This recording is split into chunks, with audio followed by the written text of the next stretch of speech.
Hey everyone, Steve Wondrel with Collider, and I am here with everyone behind Corporate Animals. First of all, thank you all so much for coming in. I sincerely appreciate it. Thank you for having us. Glad to be here, Steve. Right. As I was saying a second ago, I want to give a huge thank you to Kia Telluride for being an amazing sponsor. For an indie site like us, we need to have sponsors, and Kia's been amazing. And thank you for the cars that are going to be waiting for us. But by the way, free cars for all. By the of way, us. you think I'm joking with you? I can probably make it happen for you. Okay, Whoa. please do that. That's a big promise, I would never Steve. say no I'm to. looking right at her. Oh, okay. And I'm saying that. I'm not saying for everyone. I'm If I saying. can have, Okay. I like black tinted windows. So 20% of us, you're like, well. Let me tell you something. I'm just being frank about it. Sure. That I think the people that run Kia probably know her work and would say we want to give her a car. Okay, all right. I'm just saying. perfect. By the way, this got off on a real effing tangent, and I just want to say that just real quick. Many years ago, this guy and I did an interview here on Main Street for Cedar Rapids. Love that movie. And yeah, great film. And before the site, before Collider it was still like, I'm still up and coming. And I just say thank you again for that interview. And I appreciate it. I have very fond memories of all the press on that movie and your interview in particular as well. So thank you for helping get the word out about Brown Star Insurance and Cedar Rapids.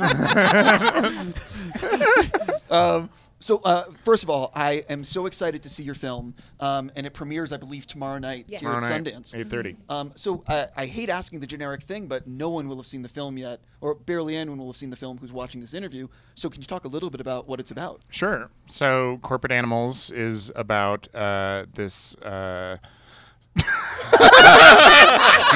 Wait, someone else fucking do this. I've been doing this all day. Ed, what's Corporate Animals about? Corporate Animals is the story of a small company with a terrible, tyrannical boss played by Demi Moore. And they go on a team building retreat, and they hire a great outdoorsman played by myself. Very handsome, rugged outdoorsman. A guy you associate with extreme sports and extreme living. And then they go on this team building retreat. They go spelunking, which is a crazy word for caving. And they're in a cave, and there's a cave in, and they're trapped for a long time, and terrible, terrible, terrible things happen that are also hilarious. Yes. I think I did a good job. That was beautiful. Bravo. Really You, good. really Really nailed good. it. Someone take this from me. I know it's just me. Although I will say your description of Demi's character was extra negative. Patrick was more caring if you were just like, she's a horrible person. I do love the feedback, and now that we are Tyrannical? giving feedback, you did lean into the description of the spelunking instructor like a lot. Yeah. I noticed A that. lot. Did you? Yeah. I'm gonna take all of this in. I'm gonna Okay. keep this. I'm gonna work on it. For the next interview after me. Oh wait, there is no interview. No, this is it. Well, for you guys, talk a little bit about how you got involved in the project and what was it about the script that said, I have to do this movie. I want to do this movie. I read the script and really loved it. I am a fan of the writer of the script. His name's Sam Bain. He's incredible. He created the show Peep Show, wrote Four Lions. He is really, really talented. And the script is just funny, period. And then when they started to put the cast together, it really just sort of sealed the deal for me. It's an ensemble piece. And I think everyone is coming at this film in like a different way. Everybody's bringing a different kind of heat. And then on top of that, we got Patrick Brice, and I'm also a fan of his. So it was sort of a no-brainer. You saw. I was like, I realized that I had skipped to the cast, and I had like literally forgot about you. I know it's there. So I went back, but you know how I'm feeling. You know how I'm feeling. And I also like one thing that's really cool about this movie too is like every single person is a great comedian, but also a great dramatic actor as well. Thank you for saying that about so us. The tone of this movie was such that we wanted it to be really funny, but we also wanted it to play as real as possible. And these are all people that know how to do that really well. So. Well, there's a few people haven't spoken about. What was it about the script? Well, for me, I get to play like a lot of supporting characters a lot of times, and this was like a role where I was kind of in almost every scene. And for a lot of the cast, I think, because we're more character actors, a lot of us, like, I think it was really cool for us to be in every scene of a movie and really have like a crazy arc from like the beginning to end, because the characters go through some really extreme circumstances, and Patrick always wanted the humor to be really grounded. So it was almost like we were tapping into like dramatic things at times, and while still making a comedy. So that was really exciting. You know that what's great is in this movie, everybody has their moment. Nobody's left out. It's not like sometimes you see films where there's a smaller role and it's not flushed out. It doesn't have, a real beginning, middle, and end. And everybody in this has a real complete story. It's very rich, great writing. I mean, there's just no way that this wasn't going to take just all the right wrong turns, in the best way. And I mean, obviously for me, I haven't had a chance to play anything like this before, and it just was too good to not say yes. Nothing? Have I not said anything? I feel like I've talked too much already. Okay. Yeah. No, actually, so my company produced this movie, and so we had we're on top of this idea from the very beginning, and it never stopped feeling super exciting and fresh and completely ridiculous in the most fun way. So, and Patrick came in very early in the development process as well, with Sam Bain, the writer, and my producing partner Mike Falbo, and it just was like an avalanche. Yeah. Yeah, snowball. I said avalanche. I meant snowball. And it's smart, funny. Avalanche is a bunch of snowballs. Avalanche is cooler than a snowball. I would say avalanche. Yes, yeah. definitely. Oh, so I was going to say it's smart, funny, and it has some real meaningful moments. I'm very curious for all of you guys. Before filming begins, you're looking at the script, you're looking at the schedule. What's the scene that you are absolutely dreading, and what's the scene that you are most excited to film? Wow. I know dreading. Come in just with hits. My character had to eat newts, live newts, because we're really hungry and we find them floating in a dirty, dirty pond of water. And I was dreading that for sure, because I didn't know what they were going to be made of. You didn't actually eat. Well, you should Yes, we did not. We did not. But I didn't know what was going to happen. Yeah. But it was gross. That was really gross. Yeah. Yeah. My character, I definitely have to eat a person, so I was really scared of that. And also we had an amazing makeup and special effects team. Shout out to Galaxy. You're awesome. Galaxy amazing. San Juan. The entire team. But the arm that I had to eat was pretty gnarly stuff. It looked amazing. There was hair follicles coming out of the outside. But you did that though. I ripped into it. I only had to do it once or twice because I was I bit into it. I was it just looked real, and it was heavy, so it felt like a real arm. What did it taste like? Oh, Galaxy said because she put the concoction in there, she made the blood tendon concoction. She said, all right, so we got some chocolate syrup in there. We got some coconut jerky.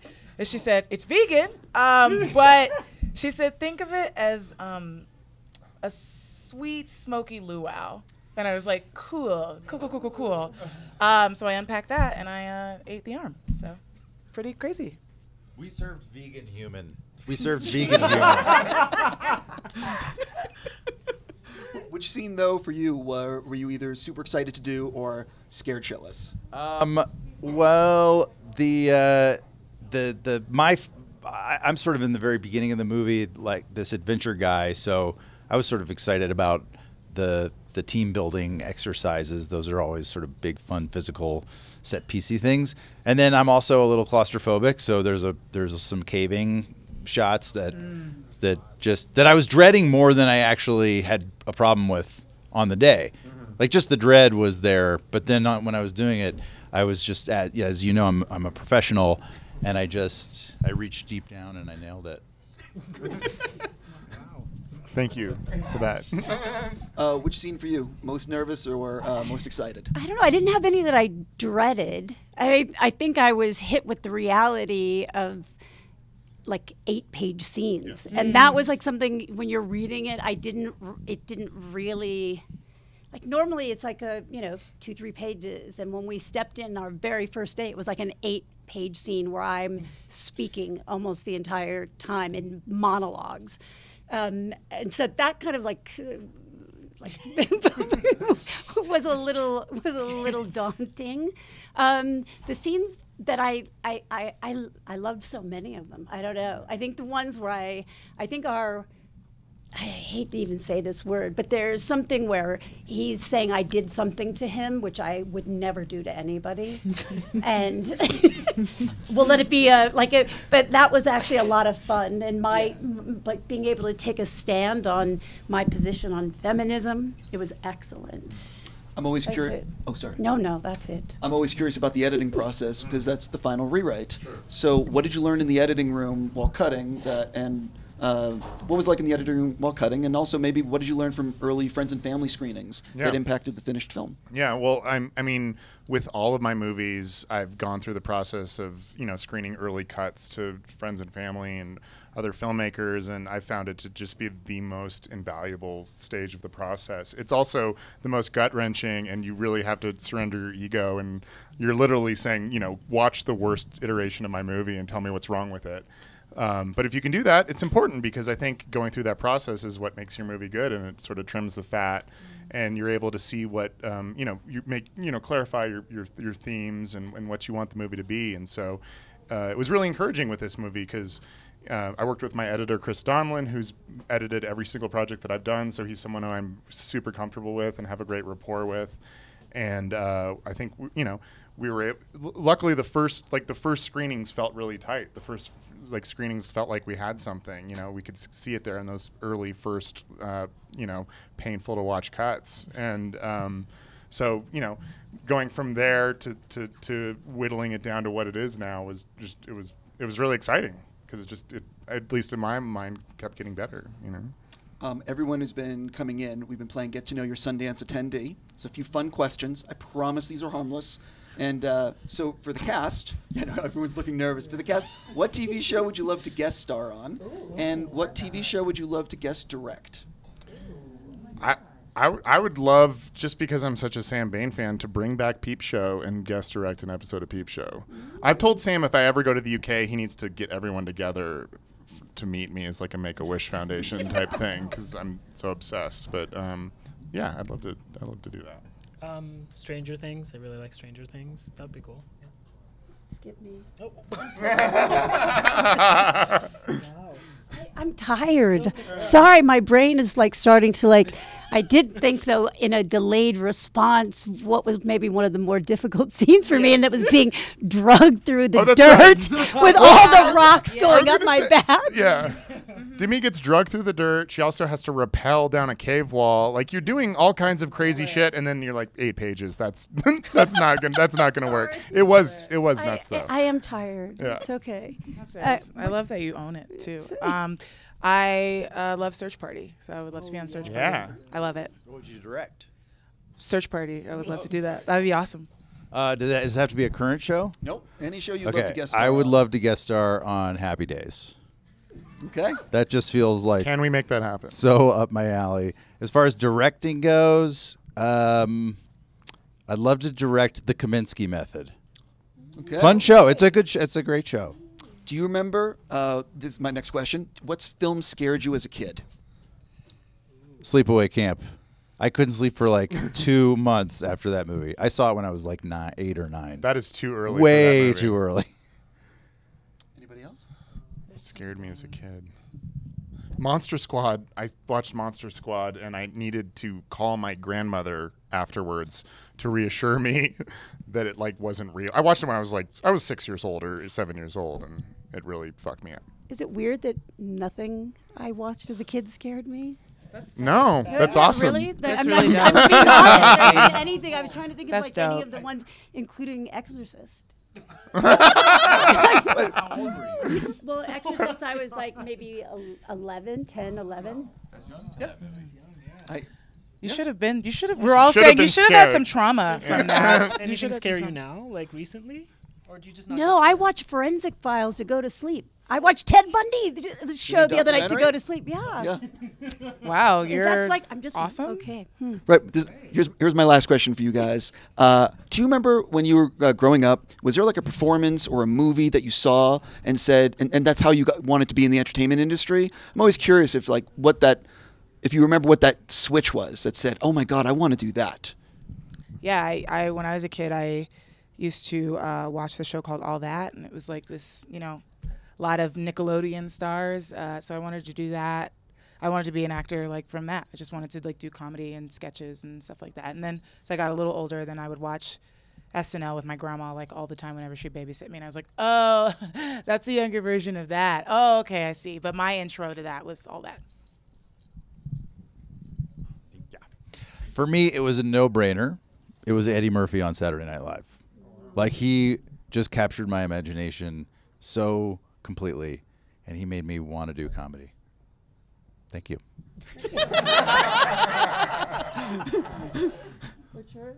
I don't have one, actually. I just kind of didn't think, because I grew up in India, so I never thought I would be in Hollywood, first of all, because Bollywood is very different. It's like very, there's like a lot of nepotism. Everyone's like someone's like son or daughter or something if they're in movies.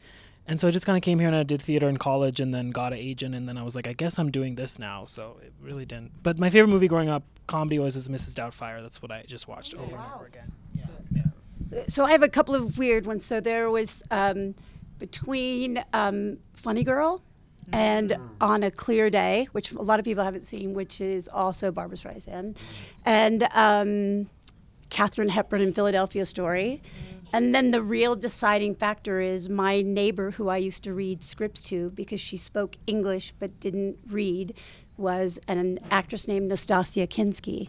And we lived in the same apartment building, and I would read scripts aloud to her. And I thought, whatever she's got, I want that. Wow. And That's amazing. That's really cool. That's an amazing story. Kind of want to IMDb her now. I know. I'm like, excuse me. well, she did Tess. But Roman Polanski brought her. Yeah. She's a German. Oh, wow. That's hot. I Yeah, love that. thanks. That's so cool. So you'd help her translate the script? So or- we would literally just sit and I would read it aloud because she could speak English but couldn't read Got it as well. Okay. So that she would know what it was. And I was 15 and she was like 17. Oh, wow.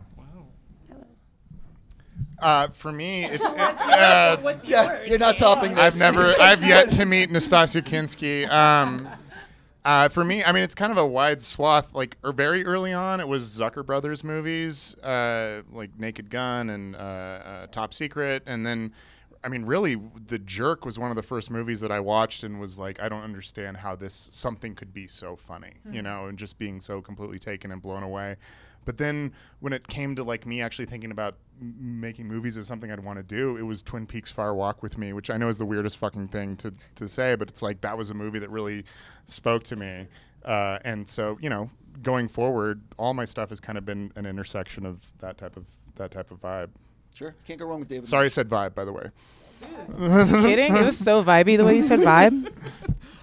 Once again, I want to give, first of all, again, thank you so much for coming in. Thank you. I want to give a huge thank you again to Kia Telluride for being a great sponsor. I mean it sincerely. I hope your film does incredibly well. Huge hit at you. Sundance. Cannot wait to see it. Thank you.